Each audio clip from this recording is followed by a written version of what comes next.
NICVD में मुबैना बेज़ाब्तिगियां और बेकायदगियां।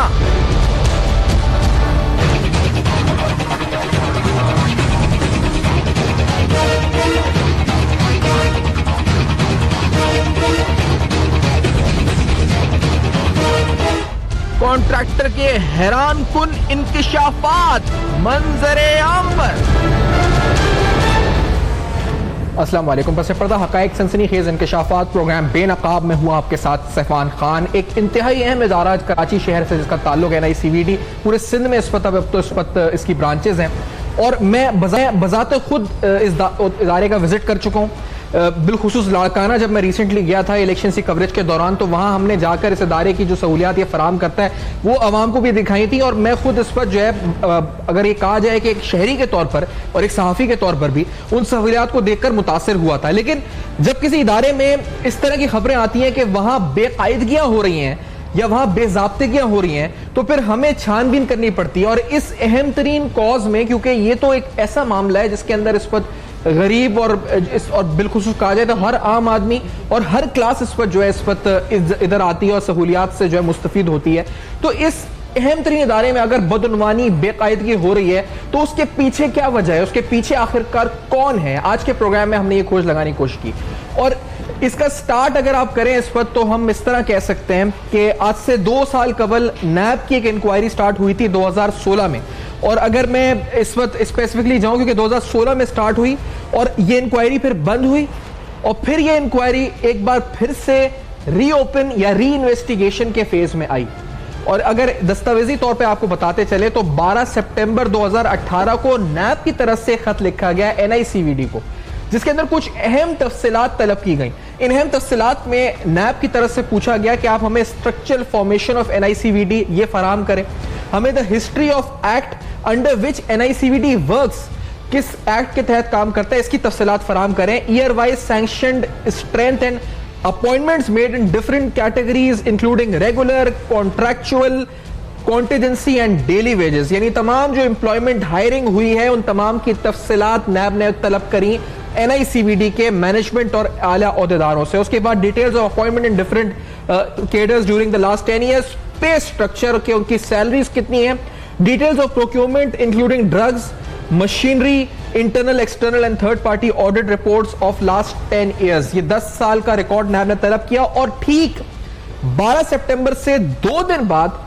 14 सितंबर को नैब ने वहां का विजिट किया, वहां के OPD डिपार्टमेंट एडमिन ब्लॉक में जाकर उस रिकॉर्ड को एग्जामिन किया।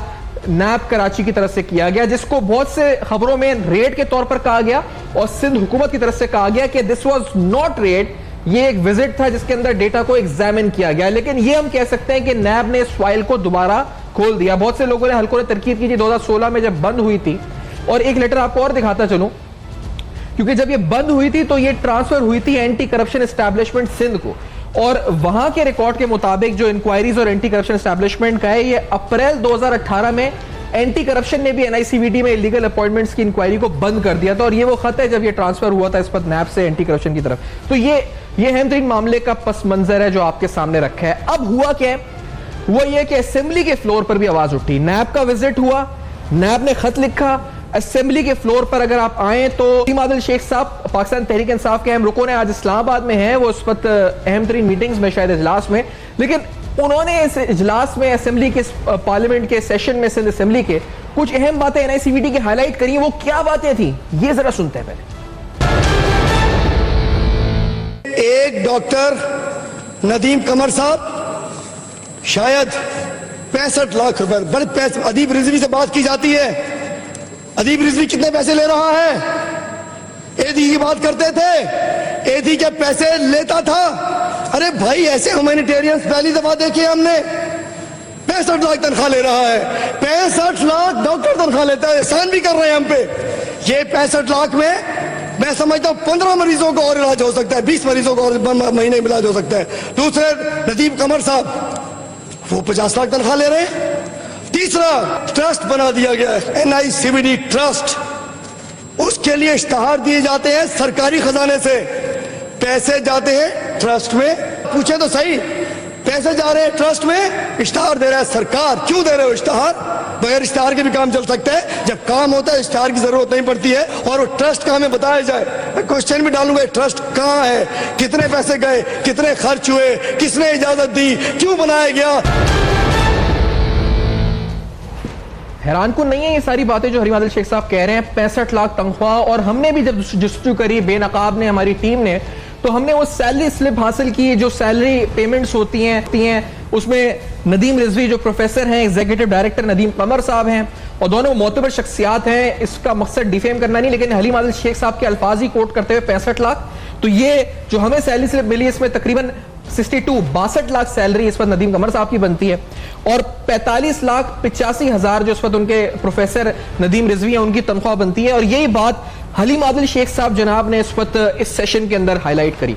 अब अहम तरीन मौजू ये है जी कि चले सैलरी जिसकी जो बनती है जस्टिफाइड है नहीं है, ये हमारा काम नहीं है इस वक्त, वो तो इन्वेस्टिगेशन के इदारे जब इंक्वायरीज आगे बढ़ेंगी वो करेंगे, लेकिन कुछ सबूत जो हमने हासिल किए वो बड़े अहम है, और उनका ताल्लुक NICVD के purchase, procurement, invoicing, marketing department से है, और उन कॉन्ट्रैक्टर्स से, यानी जो इस वक्त इस शोबे से मुंसलिक हैं, हमने उनसे गुफ्तगू करी। और उनकी, क्योंकि वो इस वक्त अपनी आईडीज इस वक्त जाहिर नहीं कर सकते, अपनी आइडेंटिफिकेशन, अपनी शख्सियत के बारे में नहीं बता सकते, उनके कॉन्ट्रैक्ट्स हैं, उनकी पेमेंट्स फंसी हुई हैं NICVD में, तो उनकी हमने वो रिकॉर्डिंग या उनसे जो बात करी उनकी मंशा से उस बात को ऑन एयर कर रहे हैं, लेकिन उनकी किसी फोटो के बगैर। साथ में जो फोटो देखेंगे वो हेड ऑफ मार्केटिंग की है जिन पर वो इल्जाम लगा रहे हैं, और आगे आपको उनका मौकिफ भी दिखाएंगे।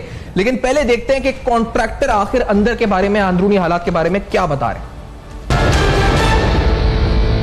सोबिया के इस वजह से रोल ज्यादा है कि वो हेड ऑफ मार्केटिंग यहाँ पे अपॉइंट हुई है। अब जब हेड ऑफ मार्केटिंग यहाँ अपॉइंट हुई है, जिस हॉस्पिटल से आई है वहाँ पे उसका बड़ा करप्शन का काफी उसने वहाँ उरूज किया हुआ था। कुछ वेंडर इनके साथ जो काम कर रहे थे, इन्होंने क्या किया, उन वेंडर्स से क्यूरीज ली, उन वेंडर को एक एक दो काम दिए जो बगैर टेंडर के थे, फिर टेंडर में उनका नाम पार्टिसिपेट करा के उनको टेंडर अलॉट किए गए, मनपसंद लोगों को टेंडर दिए गए, जिसकी कॉस्ट मार्केट में 500 रुपए है वो 1500 रुपए के हिसाब से ये बिलिंग करवाती रही है उसपे। अगर क्वांटिटी 200 लगने की है, वहाँ ये 1000 से 5000 10,000 बैनर लगाती रही है। हर एक डिपार्टमेंट अपना हिस्सा खुद ही खा रहा है, खुद ही बना रहा है। इन्होंने कई जगह पे एडवर्टाइजिंग बैनर लगाए और वहाँ पे टैक्स पे नहीं किया लोकल गवर्नमेंट को। वो लोकल गवर्नमेंट वाले अपने इनवाइसेस के बिल लेके इनके पास रिक्वायरमेंट में चक्कर लगाते रहे। इन्होंने कहा कि अभी हमारा बिल क्लियर नहीं है। उस बिल क्लियर के बिहाफ पे इन्होंने अपने वेंडर के कई लाखों रुपए की पेमेंटें क्लियर कराई। इन्होंने तो इतनी इंतहा मचाई कि जो इनके जानने वाले इनवाइसेस कर रहे हैं वो तो सेल टैक्स इनवाइस भी नहीं कर रहा। टेंडर में दिखाया कुछ किया, लगाया कुछ किया। पहले काम हो जाता है, उसके बाद टेंडर अलॉट किया जाता है। ऐसे कैसे इतना बड़ा बिल जनरेट हो जाता है जिसकी पेमेंट सिर्फ अभी 75 करोड़ रुपए सिर्फ बैलून वाले को दी गई है। बैंक अकाउंट्स इसके सोबिया के और जो वहाँ पे एक इसकी अपनी कंपनी एडवर्टाइजिंग ग्रीन टेक की, उसके अकाउंट्स मैच किए जाए कि ये आने जब यहाँ आई थी तो इसके अकाउंट में कितना पैसा था और अब कितना है इसके पास और कितने अकाउंट है इसके। दूसरा ये कि यहाँ पे जो ट्रांसपोर्टेशन और जो ट्रेवलिंग के मुद्दे में बिल्स आते हैं उसको भी चेक एंड बैलेंस किया जाए कि वो कहाँ है और किसके नाम पे आ रहे हैं और उसके नाम कितना पैसा उस पर खाया जा रहा है। दूसरा इलेक्ट्रिशियन और डिफरेंट अकाउंट्स के मुद्दे में इतना ही कोई करप्शन की जा रही है कि हर बंदा बेती गंगा में हाथ धोया जा रहा है। इसमें कई ऐसे लोग भी इन्वॉल्व हैं जिनको कॉन्ट्रैक्ट सिविल के मिले हैं या जिनको इलेक्ट्रिक के कॉन्ट्रैक्ट मिले हैं, उन सब की तो यहाँ पे आके चांदनी हुई है। अब असेंबली में क्या कहा जा रहा है आप सुन रहे हैं, तनख्वाहों में क्या हो रहा है आप सुन रहे हैं, प्रोक्योरमेंट में क्या हो रहा है वो सुन रहे हैं, और ये दिखाते जाएं आपको कि इनवॉइस जो इस वक्त जिस कॉन्ट्रैक्टर जिनकी निशानदेही कर रहे हैं उस इनवॉइस की रसीदें भी हासिल की हैं, और जो ग्रीन टैग जिस कंपनी का हवाला दिया गया है उसके इनवॉइस, इसके अंदर एक इनवॉइस 4,80,000 का है जिसमें कहा गया जी के जो 800 रुपए या 500 की चीज है वो 1500 रुपए के अंदर इस कंपनी से खरीदी जाती है। और जैसे उसका एक इनवॉइस है 1.5 मिलियन रुपीस का, 15 लाख रुपए का, वो भी आप इस पर देख सकते हैं ग्रीन टैग का। और क्योंकि यहां पर जिस तरह हमने कहा जी कि हम सहाफती उसूलों के मुताबिक उन तमाम शख्सियात जिनके बारे में कहा गया, और फिर यह बताता चलूं कि NICVD बजाते खुद एक इंपॉर्टेंट कॉज है। और फिर इसमें अहम बात यह है कि हमारी अभी बहुत से अहम नामवर शख्सियात से बात हो रही थी जो बोर्ड ऑफ गवर्नर्स में इसके हैं, और वो भी इसलिए इसके साथ हैं कि ये एक बड़ा अच्छा कॉज है और वी ऑल्सो सपोर्ट दिस। लेकिन अंदर अगर कोई बदनवानी हो रही है तो हम बेनकाब करते रहेंगे। आपको एक छोटी सी ब्रेक की तरफ जाएंगे तो आपको बताएंगे कि जो मौकिफ हमें मिला है इस वक्त हमने सिलसिले में जब राब्ता किया है हेड ऑफ मार्केटिंग जो सोबिया जिनके बारे में कॉन्ट्रैक्टर ने इल्जाम लगाया, तो उनकी तरफ से क्या कहा गया, बड़ी अहम तरीन गुफ्तगू जो अहम तरीन मौक़िफ़ है जो लिखकर उन्होंने भेजा है। और फिर नदीम कमर साहब का मौक़िफ़ भी आपको सुनवाएंगे कि उनसे हमने राब्ता किया तो उनकी तरफ से नैब की इंक्वायरीज और इन तमाम इल्जामात पर क्या कहा गया, और फिर हमारे पैनलिस्ट जो एक्सपर्ट्स हैं हमें बताएंगे मामला अंदर के क्या हो रहे हैं, नैब क्या इन्वेस्टिगेशन कर रहा है। लेकिन all this after this very short break, मेरे साथ रहिए।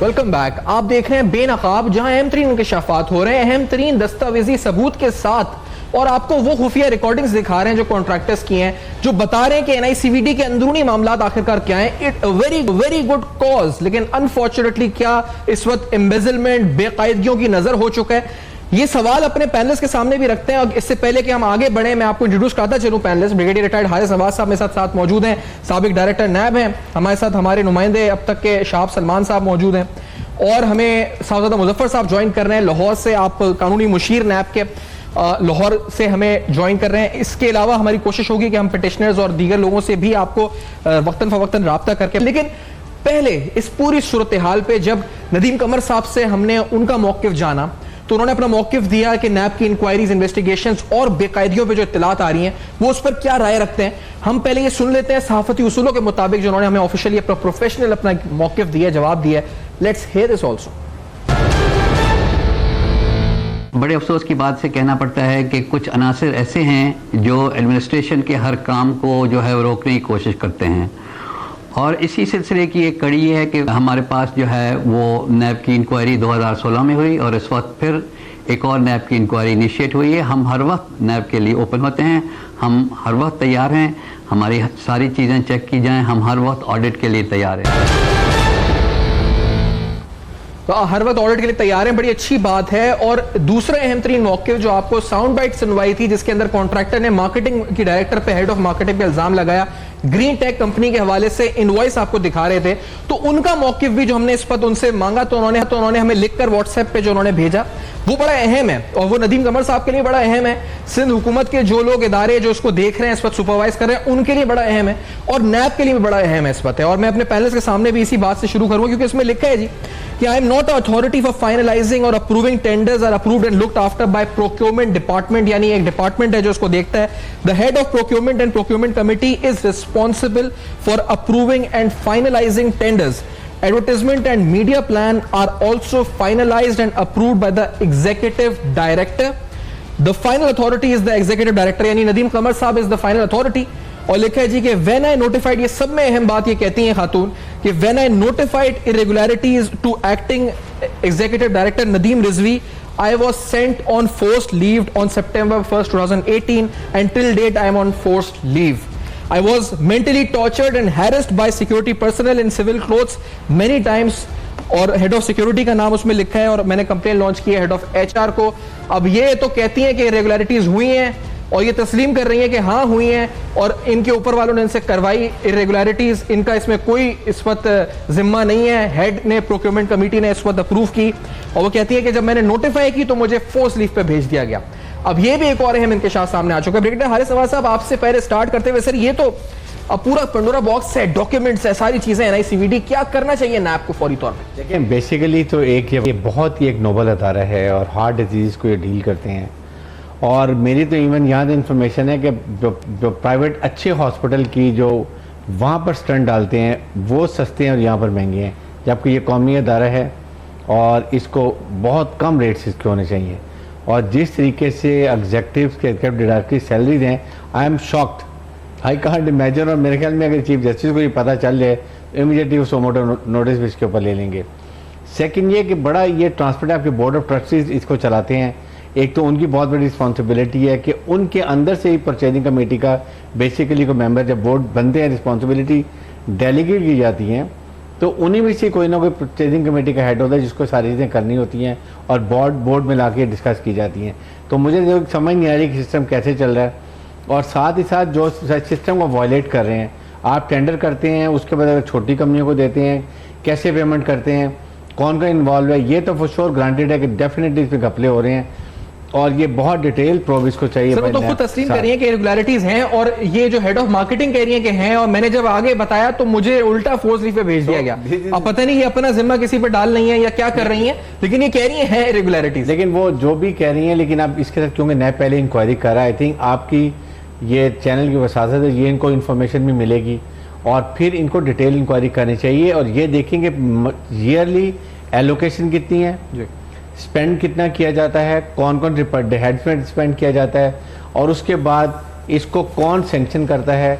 इन्होंने फीस स्टैंड प्राइस का रखी हुई, ये भी चेक करना चाहिए कि एक अगर पेशेंट का आप एक स्टैंड डालते हैं तो कितना पैसे लगते हैं, 2 डालते हैं, 3 डालते हैं, क्वालिटी ऑफ स्टैंड्स क्या ली जाती है।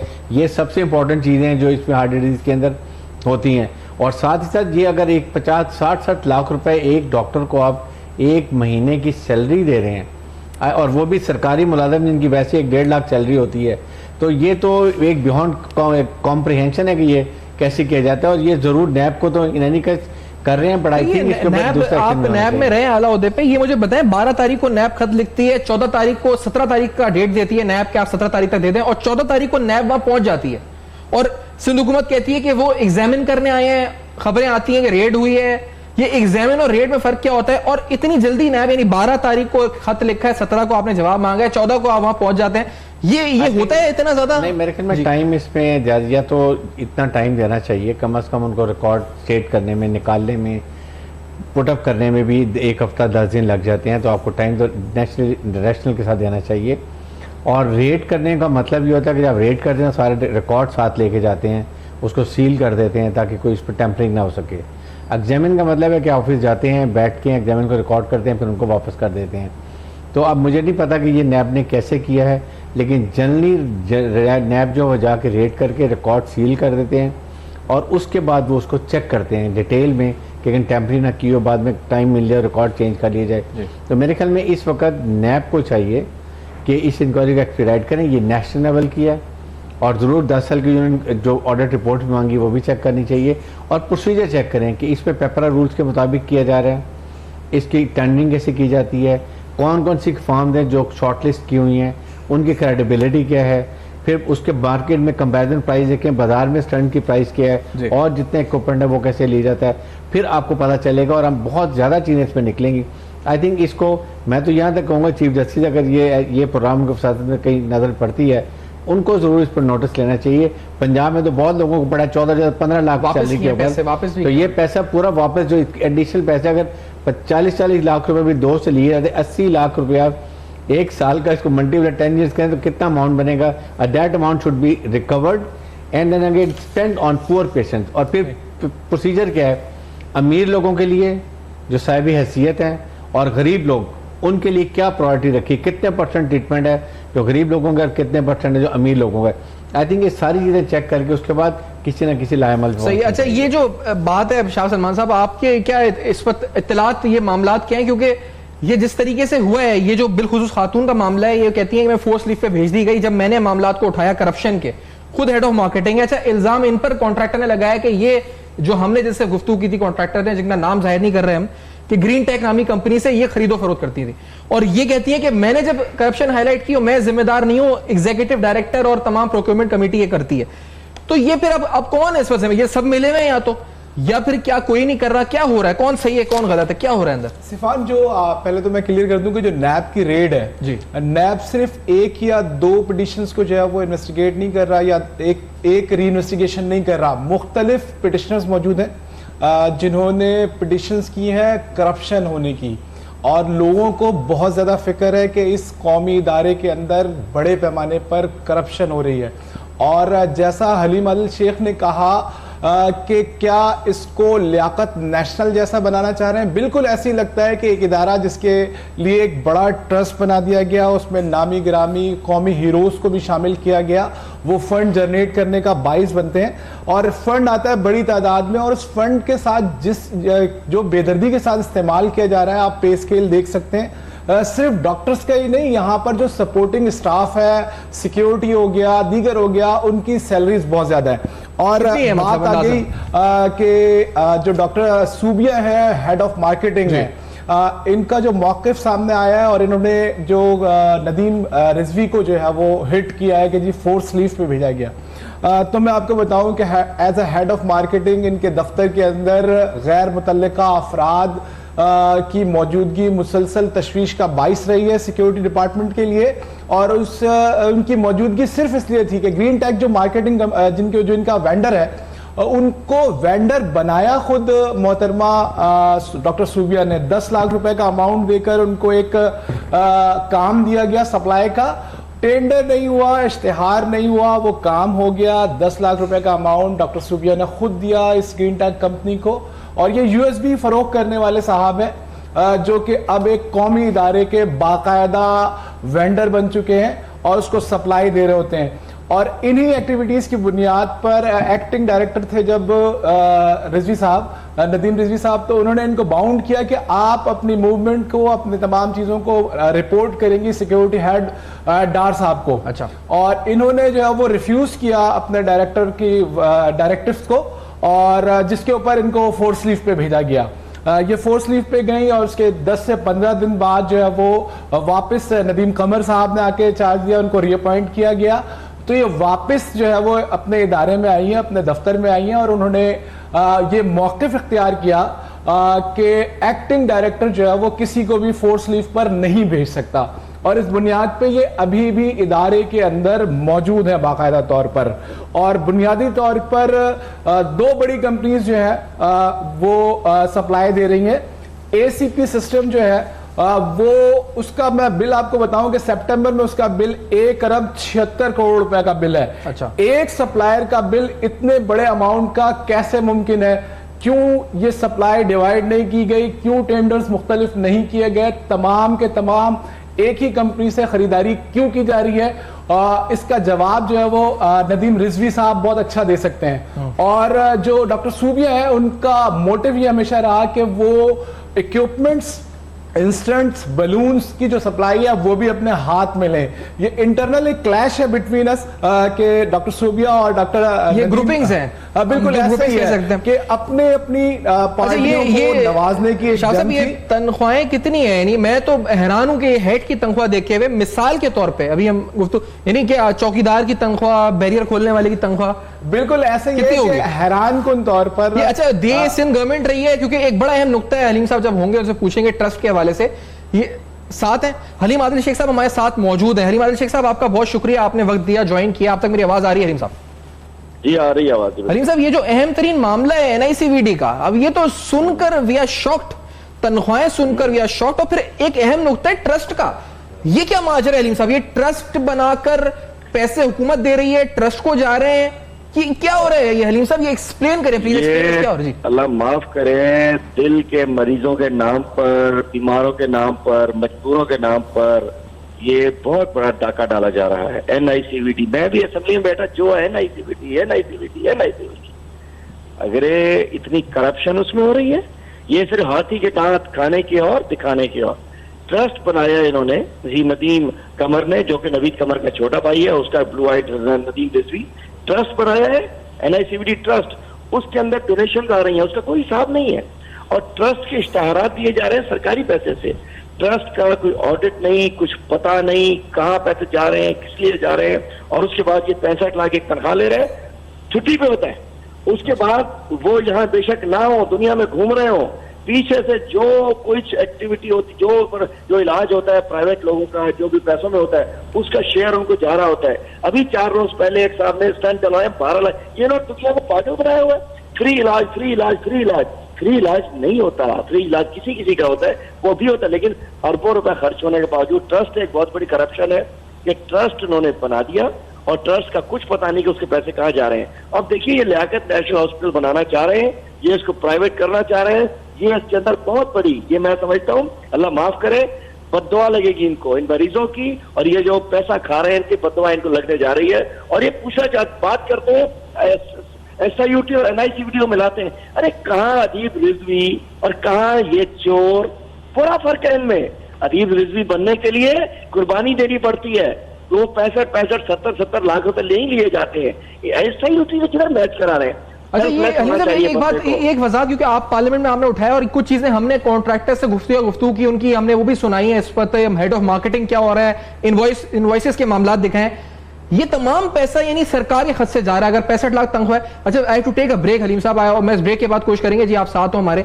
ये बड़ा अहम तरीन मामला है, कॉज क्या है, लेकिन अनफॉर्चुनेटली क्या इस कॉज को सामने रखकर मामलात को हेर फेर की जा रही है, मिसयूज किया जा रहा है। हम कर रहे हैं बेनकाब इस ब्रेक के बाद, मेरे साथ रहिएगा।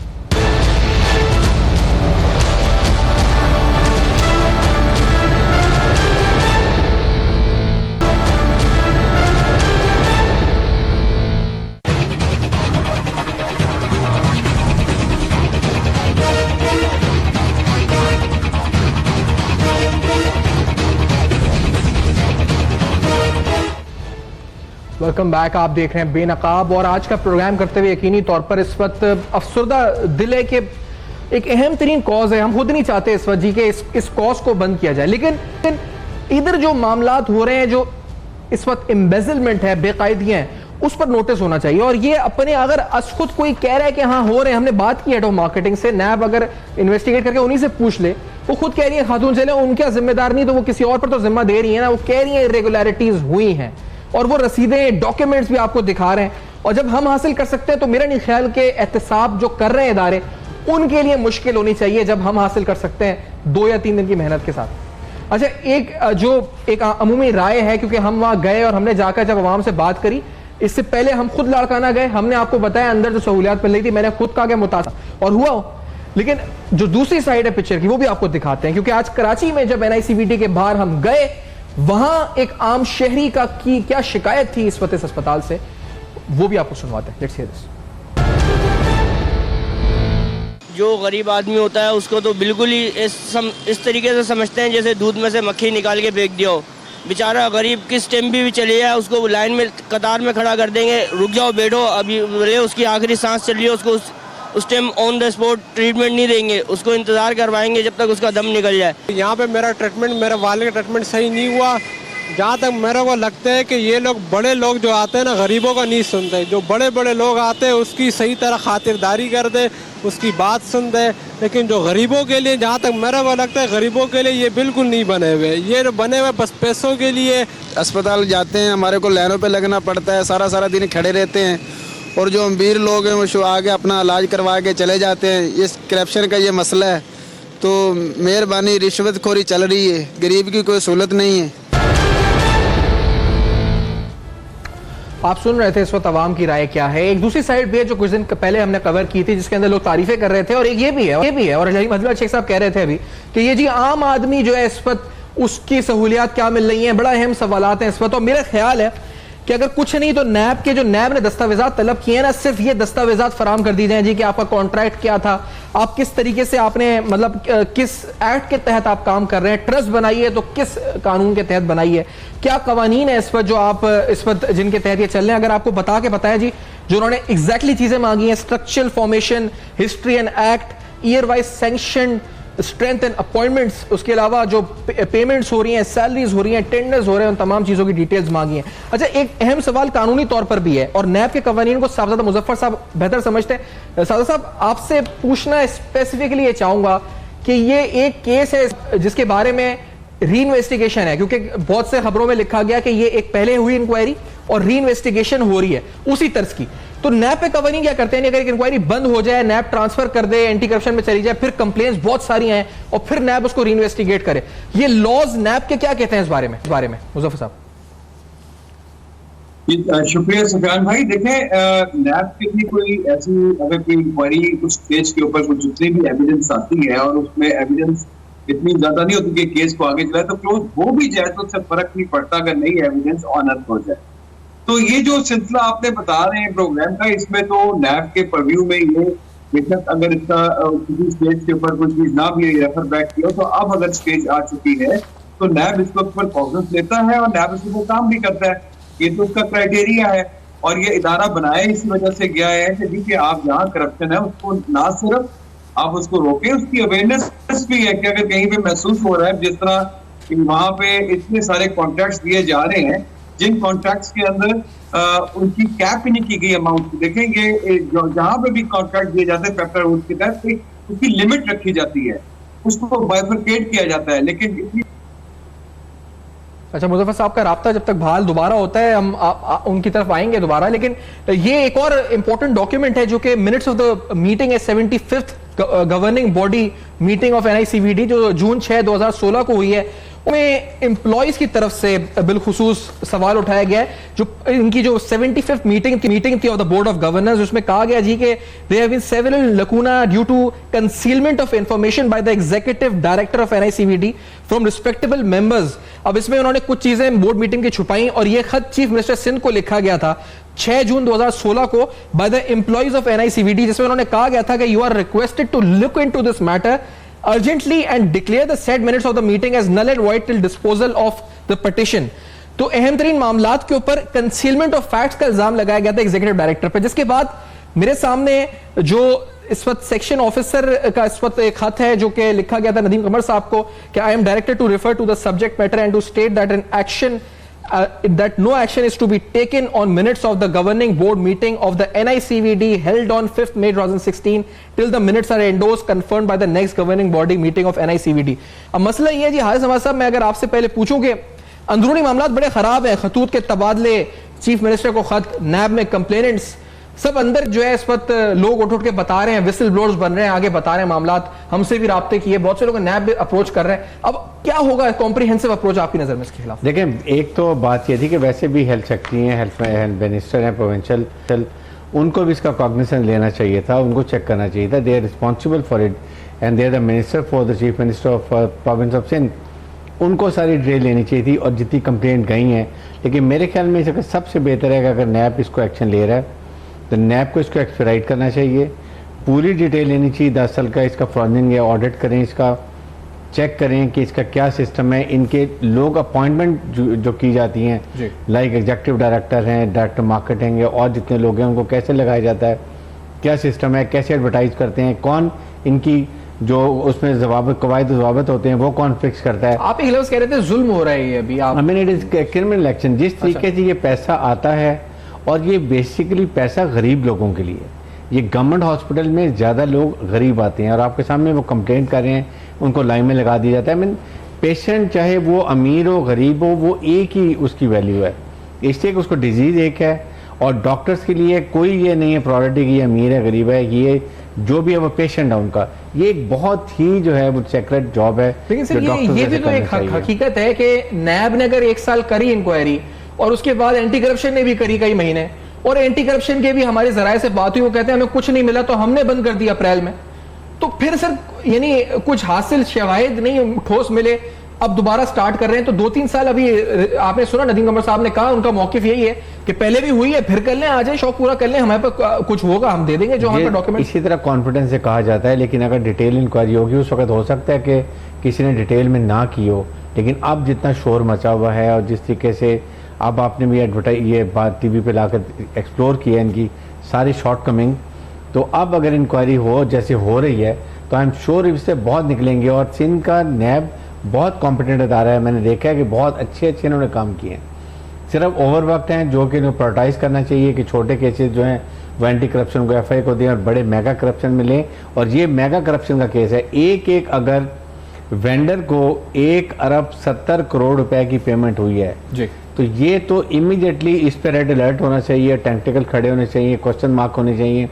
आपने क्या इसको कंपटीशन किया है, आपने एक को क्यों किया, बाकी भी वेंडर्स हैं उनको भी आप इन्वॉल्व करें, कंपटीशन बढ़ाएं, ऑटोमेटिकली प्राइस डाउन हो जाएगी। तो इससे क्लियर पता चल रहा है कहीं ना कहीं गड़बड़ है, मिली भगत है, इसको ज़रूर हाईलाइट करना चाहिए। और नैब के लिए ये एक बहुत ही टेस्ट केस है कि इमीडिएटली करें। ये गरीब लोग हैं, जहाँ पब्लिक एट लार्ज आ जाती है, जहाँ पब्लिक इंटरेस्ट आ जाता है, वह नैब इज़ वेरी इफेक्टिव। तो उस हिसाब से अगर करेंगे तो मुझे यकीन है सबसे पहले तो यही बात है जो एक जबरदस्त सैलरीज उनको दी जा रही है, सही बात है, अनजस्टिफाइड है, ये है। अच्छा तो यही बात मुजफ्फर साहब, आपका राब्ता मुनक़ता हो गया था, आप कुछ कह भी रहे थे इस वक्त, और आपके नजदीक ये री इन्वेस्टिगेशन जो है, इतने अगर साल कुछ नहीं मिला तो अब उसी इदारे से फिर कुछ मिल जाता है, हिस्ट्री या ट्रेंड क्या बताता है नैब का?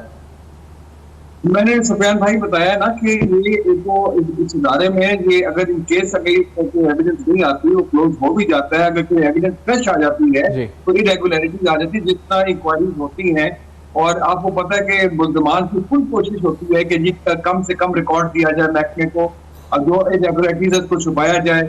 और जब वो चीज ऐसी नहीं आपकी गुजर है कि उसका टाइम लिमिट तो होता है, तो इदारे को तो चाहिए कि इसको फौरन इसको इन्वेस्टिगेट करे और अब जो चीजें नहीं आई हैं नए पैटर्न के बगैर और जब इंक्वायरी क्लोज हो भी जाए तो उससे कोई फर्क नहीं पड़ता। अगर नई एविडेंस आती है तो इदारा फिर उसको इन्वेस्टिगेट करता है और ये करता भी है। अगर कोई लिखा भी होता है, अगर कोई लेटर का लेटर भी होता है उसमें वो लिख देते हैं जी कि आपको अब तक जो एविडेंस हमारे पास आई है उसके ऊपर